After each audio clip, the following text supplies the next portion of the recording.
E a gente começa a edição de hoje falando sobre a reunião do presidente do Senado, Rodrigo Pacheco, com o ministro Alexandre de Moraes.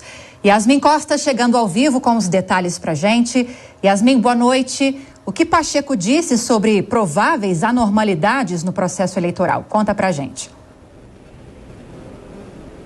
Oi, Lívia, conto sim. Boa noite para você e para todo mundo que acompanha a gente aqui nessa semana na Jovem Pan. Olha, o presidente aqui do Senado, Rodrigo Pacheco, disse o seguinte, que eventuais anomalias nesse processo eleitoral brasileiro realmente serão combatidas e ainda disse que a força das instituições e também a maturidade política da sociedade vão impedir que qualquer atitude não republicana aconteça durante o pleito eleitoral. Pacheco, como você disse, ele teve uma reunião com o presidente do Tribunal Superior Eleitoral, o ministro Alexandre de Moraes, que efetivamente começa agora a semana toda completa, porque ele tomou posse na semana passada como presidente do TSE e essa semana já começa efetivamente a trabalhar à frente da Corte Eleitoral e hoje teve essa reunião com o Rodrigo Pacheco. Pacheco, inclusive, depois da reunião, falou com a imprensa. Ele confirmou que foi lá felicitar a Alexandre de Moraes por essa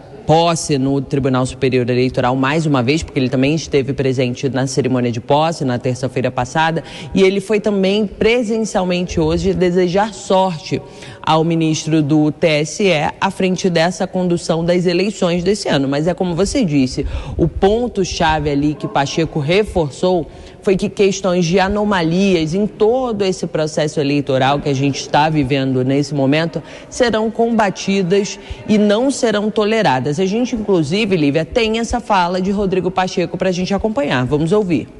Naturalmente que as instituições têm que cuidar de todas as hipóteses, de todas as possibilidades e perspectivas, mas realmente a perspectiva que nós temos verdadeira é de que a maturidade política brasileira, a força das instituições, a força da nossa democracia prevalecerão sobre qualquer tipo de arroubo, de retrocesso democrático.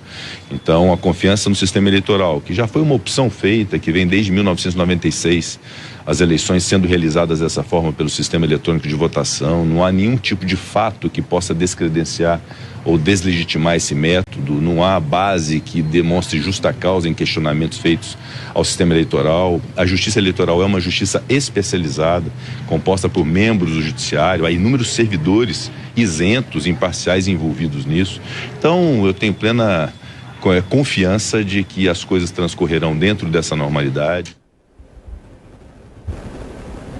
Pois é, inclusive nessa reunião eles também trataram da questão da segurança, toda essa segurança no dia 7 de setembro, nas manifestações que vão ocorrer no dia 7 de setembro e também da segurança das urnas eletrônicas. Aí Pacheco foi questionado por nós jornalistas se ele confia realmente nas urnas eletrônicas e mais uma vez o presidente aqui do Senado reforçou que ele tem plena confiança nas urnas eletrônicas brasileiras. Vamos ouvir o que ele disse. Acho fundamental que o Brasil, nesse processo eleitoral, e os brasileiros tenham a compreensão da importância disso como expressão da soberania e que isso se faz num ambiente de pacificação, de tranquilidade, de respeito a ideias, de respeito a propostas. Então, o papel dos candidatos de ter esse comportamento e essa postura que busque e vá ao encontro dessa pacificação é muito importante porque é a melhor forma de nós exercermos a democracia. Agora, Yasmin, outra pergunta para você. Falando sobre Alexandre de Moraes, o presidente do TSE pediu para a Polícia Federal identificar participantes de um grupo anti-STF no Telegram. Qual prazo o ministro deu para a polícia fazer a análise dessas mensagens? Olha, Lívia, o ministro deu 15 dias para que a Polícia Federal faça a identificação e análise de todas essas trocas de mensagens que de um grupo no Telegram, o grupo é intitulado como Caçadores de Ratos do STF. E dentro desse prazo aí de 15 dias, como eu disse, a Polícia Federal vai também precisar analisar toda essa troca de mensagens entre os participantes. São mais de 150 participantes desse grupo na rede social e essa decisão do ministro Alexandre de Moraes é em resposta a uma solicitação feita ao STF pela Procuradoria-Geral da República. Vale lembrar que um dos integrantes desse grupo é Ivan Rejane Fontes Boa Pinto, que foi preso no dia 22 de julho por determinação do próprio ministro Alexandre de Moraes, porque, segundo o ministro, ele disseminou informações falsas e ameaçou representantes da esquerda brasileira, como o ex-presidente Lula, e também ministros da própria corte. Agora, o ministro Alexandre de Moraes deu aí esse prazo de 15 dias para que a Polícia Federal haja e identifique todas essas pessoas que fazem parte desse grupo. Eu volto contigo, Lívia. Obrigada pelas informações nesse comecinho de semana. Yasmin Costa, bom trabalho para você e até já. Hora de fazer a primeira rodada de opinião aqui no Jornal Jovem Pan. Conosco hoje na bancada de comentaristas, Alfredo Scaff, Miguel Daúde e Rodrigo Constantino. Constantino hoje fazendo uma visita aqui conosco nos estúdios da Jovem Pan. E já começo com você então, Constantino, boa noite a você. Vamos abordar o segundo assunto que a Yasmin trouxe agora pra gente. Essa determinação que Alexandre de Moraes deu para a Polícia Federal, que em 15 dias investigue esse grupo no Telegram, atendeu justamente a um pedido que foi feito pela Procuradoria-Geral da República. Logo depois que Ivan Rejane, ela falou sobre essa prisão, falamos aqui também, foi preso. Esse caso está sendo investigado como associação criminosa e violação agressiva, ou no termo correto usado, violenta do Estado Democrático de Direito. Vamos usar o termo correto. Você acredita que é preciso, sim, que haja esse aprofundamento nas investigações, que esse caso seja muito bem aprofundado? Boa noite, Lívia. Boa noite a todos. Boa noite aos colegas de bancada. Eu acho excessivo. Veja, os nervos estão à flor da pele, tem um clima de excesso de tensão no ar, ou polarização, que não necessariamente é algo ruim, né, a polarização em si, mas quando isso parte para agressões verbais ou ameaças, é óbvio que estamos extrapolando. Nós provavelmente vamos mostrar isso mais à frente, né? Vimos cenas chocantes de um grupo jogando bola, jogando futebol, com a cabeça, uma réplica da cabeça do presidente Jair Bolsonaro à guisa de pelota, né? Como se fosse a bola de futebol. Então é óbvio que isso é algo que extrapola. Agora, a pergunta que eu faço para a nossa audiência é a seguinte: alguém acha que nesse grupo de Telegram existe realmente uma organização, uma hierarquia e uma célula terrorista preparando algum atentado? Claro que esse não deve ser o caso. Então, de novo, são grupos reunidos para desabafar, muitas vezes, para externar um grau de insatisfação ou até mesmo revolta com o que eles enxergam como um ativismo indevido e golpista ao Estado de Direito, vindo do próprio STF, mas daí a você achar que representam de fato uma ameaça à integridade física dos membros do órgão, da instituição, isso me parece algo muito indevido. Então, nesse clima que estamos vivendo hoje e a seguir nessa toada, eu diria que nós estamos vivendo quase um estado policialesco no Brasil. Não me agrada ministro do STF mandar a polícia investigar grupo de Telegram porque está falando que vai caçar os ratos do Supremo. Olha o que o presidente tolera, acho que é muito mais do que isso. Alfredo Scaff, e a Yasmin trouxe para a gente a notícia também de que hoje o presidente do TSE, Alexandre de Moraes, se reuniu com o presidente do Senado, Rodrigo Pacheco.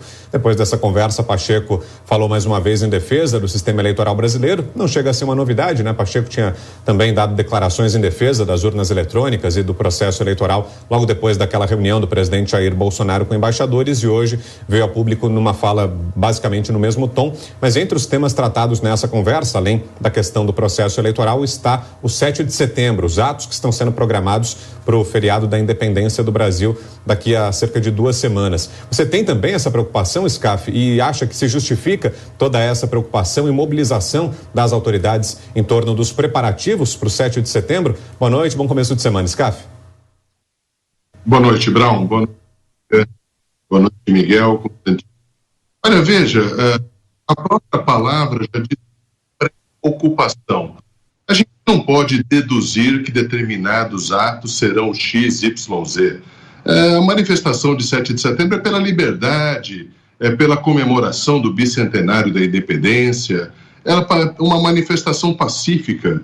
Não existe nenhum atrito entre pessoas, entre coisas. As pessoas vão para a rua com as suas famílias, todas alegres, para simplesmente extravasar que elas querem o bem do país. Eu vejo que o discurso do ministro Alexandre de Moraes, na posse do TSE, Brown, disse uma coisa que eu gostei muito, da intervenção mínima do judiciário.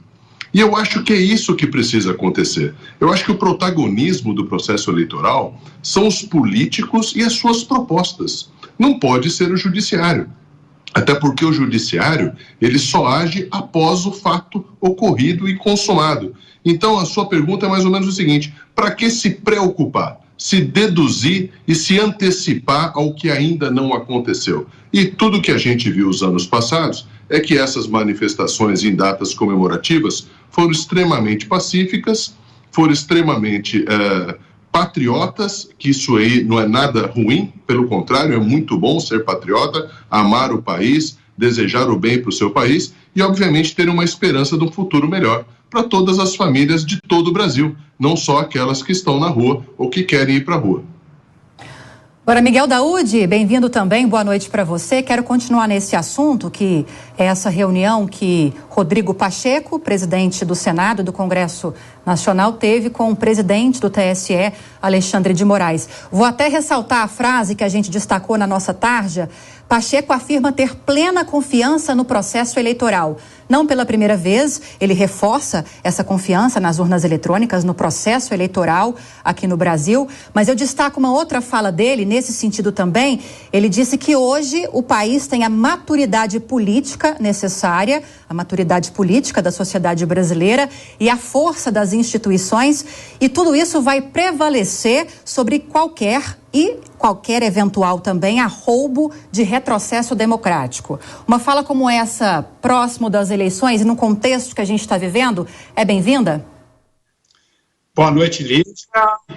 Boa noite, Brown. Boa noite, Constantino e Scaff. Lívia, eu concordo plenamente com o que o Constantino colocou. Neste momento, não é hora de você colocar ânimo para discussões nesse processo eleitoral. O que ocorre? Esse momento é um momento muito delicado. Eu já disse aqui, vou repetir aos eleitores dos candidatos que estão aí concorrendo, principalmente essa polarização do Lula e do presidente Jair Bolsonaro. Daqui para frente, o falou, levou, vai entrar na televisão. E esse público que entra agora na televisão é o público que está fora do âmbito dos candidatos, né? Então você tem que se dirigir mais ao público que você quer trazer para você. E a gente sabe, né, Lívia, que todo mundo gosta de ver o circo pegar fogo, mas ninguém quer ficar com o palhaço. Então nós temos que ter a sensibilidade, aí tanto do judiciário quanto do executivo, do legislativo, de nós entendermos esse processo eleitoral, o quanto que ele é importante para o Brasil. Porque não adianta nós polarizarmos a fala, do presidente do Congresso, ensejando que pode haver agressões, que pode haver situações inadmissíveis. Neste momento não é nada bom.